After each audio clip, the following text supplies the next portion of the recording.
What the hell is going on in Mar-a-Lago? Donald Trump is absolutely losing it. Look at this party he was hosting yesterday at Mar-a-Lago. These people are dressed up as dogs in these creepy masks as Trump is sending his ICE and Border Patrol Gestapo to terrorize the people in Minneapolis and St. Paul and so many cities across the United States of America as Americans can't afford groceries, as foreclosures are hitting record highs, as Americans can't afford rent, as Americans are being psychologically tortured, living paycheck to paycheck, as Donald Trump is threatening to invade Greenland, and the foreign ministers of Denmark and Greenland had to come to the White House, and they were basically told by J.D. Vance and Marco Rubio, nope, the United States is not going to take it easy. We want to conquer you, and now special forces are being sent into Greenland from France and Germany and Sweden and Denmark and other countries and Canada to bolster the defenses in the event of a United States invasion. What the hell is Donald Trump doing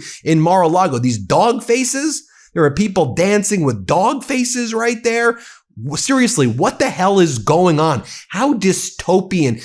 Let them eat their cake. Let them eat their dog food. What in the world is happening? This is putrid behavior. But speaking of putrid behavior, there's been a lot of reporting now from Detroit, Michigan. Not only did Donald Trump give the middle finger to the Ford worker who called him a pedophile protector, but apparently, according to multiple sources that were there in Detroit, Donald Trump's body odor was so horrific that the Ford workers are still talking about it right now, even as much as they're talking about Donald Trump saying F you and giving the middle finger to the union worker who was since suspended. And by the way, hat tip to the United Auto Workers who say, you don't get to harass our union workers. Even if you're the president of the United States, the union worker was saying something truthful, that Donald Trump is a pedo protector. What do you think it is when the Department of Justice now has become a racketeering enterprise to cover up a child sex trafficking ring and cover up the Epstein files? But the workers are talking about Donald Trump's putrid scent even more than they're even talking about Donald Trump giving the middle finger and saying F you. Lincoln Square, our friends over there say, our Detroit staff is receiving numerous reports from the Ford workers that Donald Trump's body odor was like bad breath mixed with feces. I can't describe it. I will never forget it. Now, you have those sights of Donald Trump at Mar-a-Lago or what he's hosting this party at Mar-a-Lago with the dog faces. Let me show you these images from Minneapolis right now, from St. Paul right now. Yes, you have the dog party at freaking Mar-a-Lago, and this is what they are gassing Americans and people living in this country. People in Minnesota are being gassed. There are these flashbangs that are hitting people in the face, pepper spray, unknown noxious gases. That's what's going on in the United States right now. And while Donald Trump is hosting at Mar-a-Lago that whatever the hell you want to call that event, and apparently while he's disgustingly putrid body scent is continuing to be the talk of the town of Detroit, here's what Donald Trump posted yesterday. Does anybody believe that in Minneapolis, these are the food stamp businesses? There's no food. There's no cleanliness. There's no service. There's no nothing except fraud. You realize every word he says is projection. No cleanliness, that's you, Donald. Fraud, that's you, Donald. In terms of no service, no nothing, that's you, you empty, vile piece of trash. They get sent I know sometimes you're like, don't get all that angry, Ben. Just keep the reporting level. I will make a better effort in this video to do this. Sometimes it just pisses me off. I mean, you've got him throwing that weirdo Mar-a-Lago party while they're flaunting their wealth, while Americans are in the highest foreclosure rates we've ever had since Great Recessions. We're in a job recession right now. Manufacturing jobs are getting crushed. Our allies your former allies are uniting against us and sending special forces to avoid an invasion. And he's making posts like this. In Minneapolis, they get sent millions of dollars of taxpayer money and laugh at how stupid the Americans are, but not anymore. These people should be sent back to Somalia or any other country from where they came. California, Illinois, New York, and so many other places are equally as bad. It's all a giant Democrat scam with protection from the fake news media, but it will end, and we will make America great again. Well, Sweden, Germany, Netherlands, Canada, and France, they are now participating alongside Denmark in military exercises to stand up to the United States, to push back. Meanwhile, only 4% of Americans say it is a good idea for the United States to take Greenland by force. I mean, again, to take Greenland by only 4% approve. By the way, we also learned that Trump is funneling Venezuelan oil money through Qatar, as Pablo Manriquez, who's our DC reporter, he's joined our DC bureau, said, I guess American banks aren't good enough. What a grift. So revenue from oil sales, it's currently going to bank accounts located in Qatar.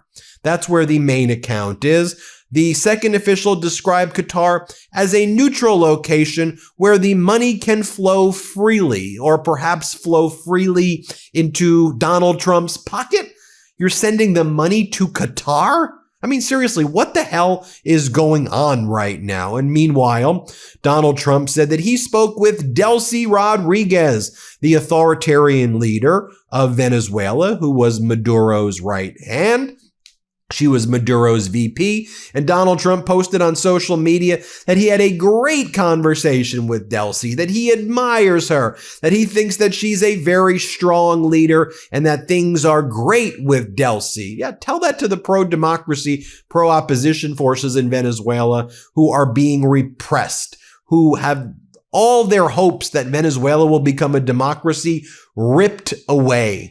Meanwhile, if you look at what's going on in Iran yesterday and into the morning right now, Iranian airspace was completely clear as Donald Trump threatened military action there. Frankly, he threatened the military action back on January 2nd, where he said, if Iran kills even one protester, the United States will aid those protesters. And Trump said, go out there, protesters. We've got your back. Well, now it's January 15th. Okay. And anywhere from 1,000, 5,000, 12,000, as many as 20,000 protesters may have been massacred by the Ayatollah's regime. And at least as of this recording, the United States hasn't taken any action because Donald Trump has said that he wants to make sure the action is swift and decisive and it all gets done in one strike. He doesn't want any long war to take place in Iran. And if it's not going to wipe out the Ayatollah on one attack, Donald Trump says, well, he doesn't want to do it. Well, we'll see ultimately what happens. It does seem like a military attack is imminent, but given all of the factions in Iran and given the complexity of the region in general, I'm not sure one strike does it.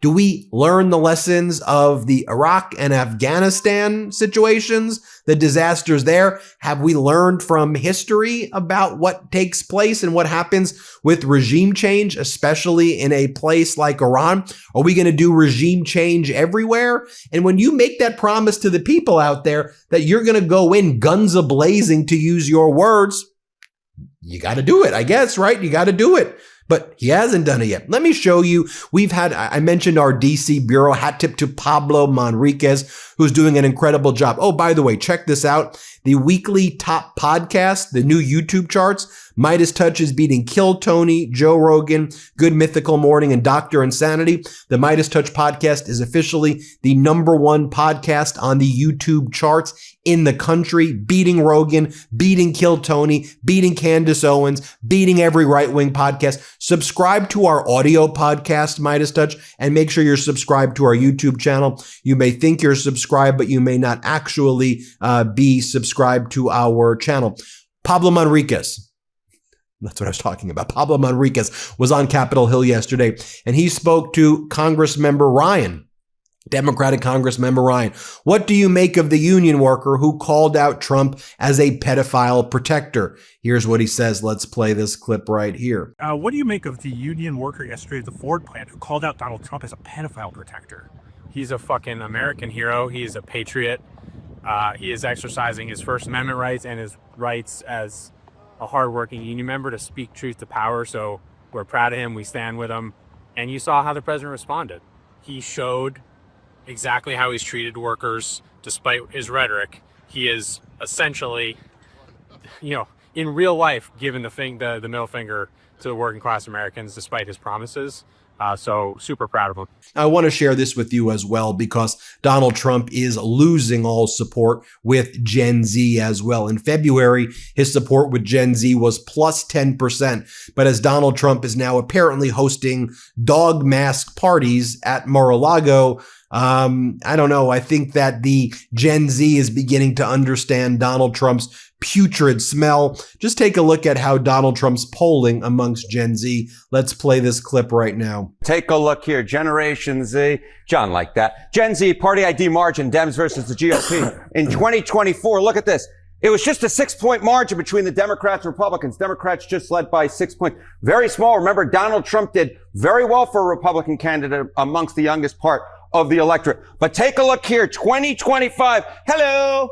A huge widening of the lead for Democrats among Generation Z, tripling their lead on party identification from 6 all the way up to 20. That was, in fact, the largest shift, considerably more so than any other group. Yes, there was a shift in the overall electorate, but this more than double the shift that we saw among the electorate at large towards the Democratic Party. Okay, and we said it was decisive for Donald Trump. How have opinions shifted toward Donald Trump among this group? Okay, so this, in some ways, you might say this, this doesn't necessarily apply to Donald Trump. It absolutely does apply to Donald Trump. I mean, he has just fallen off a cliff when it comes to Generation Z. Look at this. Donald Trump's net approval rating in February of 2025. John said it right.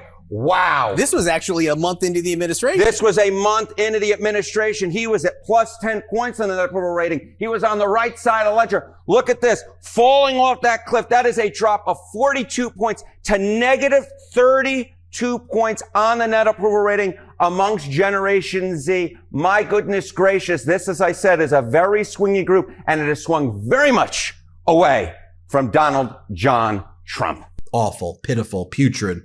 And I'll just go show you this clip of Democratic Congress member Jamie Raskin. Here's what he Here's how he responded when asked about the union worker who called Donald Trump a pedo protector. Play this clip. What do you make of this union worker who called out Trump yesterday as a pedophile protector?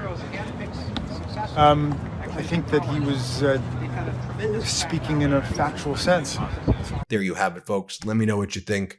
Hit subscribe. Let's get to 6 million subscribers, and thanks for watching. Love this video? Support independent media and unlock exclusive content, ad-free videos, and custom emojis by becoming a paid member of our YouTube channel today. You can also gift memberships to others. Let's keep growing together.